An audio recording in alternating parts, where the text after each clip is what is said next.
Well, what's up, YouTube? ARGCS here at the ARG Circuit Series in Columbus, Ohio. And who am I with? With Christopher Gonzalez on YouTube. I go by Yupboy21. Go ahead, that in the description. And what did you play at the Circuit Series? I played Chain Gadgets. And what the hell is Chain Gadgets? Because you were the only one that played Chain Gadgets. Trust me, I know because I went through every single deck. Chain Gadgets is basically the deck that goes with the combo of Summon a Gadget, Chain Link 1, Chain Link 2, go Kage, and Chain Link 3, you use Chain Summoning, which is a card that states activated Chain Link 3 or higher, you get to summon it 3 times per turn. So that is true. Now you would love to do that with number 16 Shockmaster, but right. But I have a special tech on my extra deck, which I'll get to show you, that helps me get through the which helps me OTK my opponent, so I don't have to worry about Super Scarecrow until I go there and Gores. Mm-hmm. It throws a lot of players off at locals, and it makes me feel comfortable playing against Dragons, knowing they can't Super Scarecrow me. But I'll show you guys that later. All right, so let's do the deck. The deck I run is 3 reds. You got to run a 3 when you go off with Chain Summoning. You go 3 yellows, 3 green, the 9 Gadget, and then you run 3 10 Goldfish standard. 3 Kage, that goes off with your combo. Now here's the tech. I run 2 Trap Tricks Myrmelio. For those of you who don't know, Trap Tricks Myrmelio stays on the card. You normal summon it, you search your deck for a normal trap card, and add it to your hand. And when you special summon it, using basically via Goldfish, you can pop back row. So against decks that flip Royal Decree, if I go Goldfish, special Trap Tricks Myrmelio, it pops the Decree, and I'm safe to go. Go off. Pretty much. Because, I mean, if I'm right, you know your trap cards, Void Trap Hole, and Bottomless. And you can get Trap Hole as well. And Trap Hole. So, yep. All right, I run next? 2 Maxi. I wanted to go 3, but I felt 2 was optimum because I didn't want to run into no rogue decks. And like I figured, since it was only 300 players, it was kind of like a regional number. So I ran into a few rogue decks early in the game, and 2 was optimal for me. I ran 1 Swift Scarecrow for the OTK decks like Heretics and Dragons. And it helped me out a lot because the Dragon players, I'll play Gigant X and search out some Scarecrow. I don't have to get OTK'd. I play 1 Machine and Gear Frame and 1 Fortress. They just go for my OTK combo, which I'll demonstrate for you guys towards the end of the video. So that's the only reason I'm running for that OTK. That ends up the monster count with 23 monsters. All right. Now I run 12 traps, starting off with double Mirror Force. I run Mirror Force, double Mirror Force over Deep Prison, mainly because I'm running 3 Imperial Iron Walls. And you don't want the Deep Prison clogging with your Iron Walls, so I run 3 Iron Walls because of Dragon and Prophecy, and so if you open up the Iron Walls against the Dragon, you pretty much win. It's pretty much standard. You flip it up, they can't use half the deck. I run 1 Solemn Warning because in my opinion it's a staple. And for the Trap Tricks Myrmelio, I run 3 Void Trap Holes. The Void Trap Hole states when your opponent special summons a monster with 2,000 more attack points, you negate their effect. And if you do negate the effect, you destroy the monster. So against any of the dragons, it's basically like it's like running another Solemn Warning. It just don't negate the summon, and it's searchable. So I'm like, why not? The card's really good. I saw it in the OCG, and they ran it in 3s at one of the events they topped that. So I tested it out, and I highly recommend it. Tech for the weekend, I run 2 7 Tools of the Bandit. Why? Main reason I run 2 7 Tools of the Bandit because against Mermaids, during the battle phase, it stops their Abyss Spear. Against play, like if I set 4 back row and in my turn they flip up Decree, it can negate the Royal Decree, and it threw a lot of players off guard. Like I was playing against Prophecy player, and she ran Mirror Force, and I ran Wait, you said she? Yeah, she was a Prophecy girl. I was like, she said I was her only loss going into like round 2. I beat her round 1, but she was going undefeated the whole day. I don't know how she did, but she was a really good player though. And the second reason why I ran it because a lot of people told me to run Trap Stun, but I didn't run Trap Stun because it's like if I run Trap, they activate Royal Decree, the Dragon player.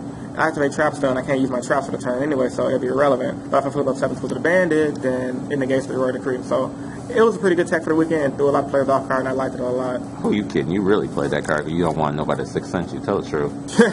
6 cents not legal yet, but when it is legal, that'll be help out. And to run off my traps, I ran 1 Compose staple and 1 TT staple. There's no reason to explain those 2. Now for spells, I ran 7 spells. Ran 3 Chain Summonings. This basically gives you the combo. You go Gadget, Chain Summon, activate Kage, and then Chain Summoning, Chain Link 3, and you can go for the OTK, which I'm going to demonstrate. What set did that come from? This came from... I know it's old. I think it's Phantom Darkness. It says PTDN. Yes, Phantom. That's the set where Dark Arm came from. Yep, and I run 1 Book of Moon staple, 2 MST over 3 MST because I run the two 7 Tools of the Bandit. I was gonna go 3 MST, but I felt 7 Tools of the Bandit throw a lot of players off guard, which it did. And ran off the spells, I run 1 Dark Hole. Now for the extra deck. My extra deck consists of, let me show you my tech card first. Number 104 Masquerade. Number 104 Masquerade states he's a rank 4, 3 level 4s to make him, 2,700 attack, 1,200 defense. His effect states during the main phase you can mill the top card of your opponent's deck. That part's not really that relevant, but the main reason I ran it because he says during the battle phase, when your opponent activates a monster effect during the battle phase, you can detach a material to negate the effect. So, and you burn your opponent for 800 life. So, if during the battle phase they have a Swift Scarecrow to try to activate it, use its effect, negate the Swift Scarecrow. Same thing with Trigodia, same thing with Boris. He helped me win a lot at locals. I didn't really go into him that much this weekend because no one had the Swift Scarecrow. But when I went into him against one of the Dragon players I beat, I felt real safe because I knew I can go for the OTK and they couldn't do anything about it. I run 1 number 50 Black Ship Corn, staple, extra deck, mainly for the Zen mains and etc. Burn 1,000 life points. 1 Gemini Pearl, staple, 1 Steelstone Brooch because people are synchro nowadays in a Dragon deck and it can help a lot. 1 Kachikoichi because I'm not running Big Eye and it's just a good level 4. Gaga Cowboy staple. Crazy Box, at first I was siding Eradicator, but I took Eradicator out of my side. I run Crazy Box mainly because if anyone goes skill drain, it's a 3,000 beat stick, so I think it was a pretty good matchup. Now, do you roll 6s a lot? I never used this effect, honestly. I remember one time on Duel Network I did. I wrote the effect that let me destroy a card in the field and won me the game. Oh, that's good. Yeah. Ouroboros, pretty good card, self-explanatory. Abyss Dweller, mainly for the Dragon matchup. 1 Gigant X instead of 2. A lot of Gadget players like Robbie Cole, they run 2. I think, well, you only need 1 because my main goal is just to search out a Gear Frame or the 10 Goldfish. Like, I really don't want to make a second one of him. Like, I feel like there's no point. 1 Digusto Emerald because I need Powder Avarice is gone. I need to shuffle back my gadgets. And it combos, a lot of people don't know, it combos with Gemini Pearl. So if you have Gemini Pearl engraved, those XYZ summon successfully, you can special summon Gemini Pearl back with Digusto Emerald, and that's like 4,400 damage, if I'm correct. 1 Maestro, staple, 1 Photon Pappy against dragons, flip those tokens in attack mode, 2,300 damage. 1 King of the Pharaoh Realms for my 14 card, and my 15, oh yeah, let's search up the card game. My 15 card was a Diamond Dire Wolf, but as you guys know, I didn't borrow, I bought one, but I sold it because there's a vendor out here paying 20s on them, so I'm like, why not? Yeah, rumors that thing was get reprinted in the next 10 supposed to be. Right, so I'm like, I might get rid of it quick and I can just get it up in the 10. Hopefully it's in a Redox 10. Show off my side deck now. My side deck was really versatile because when I make my side decks, I try to go for decks that side against multiple decks. So the side deck it was 2 debunks.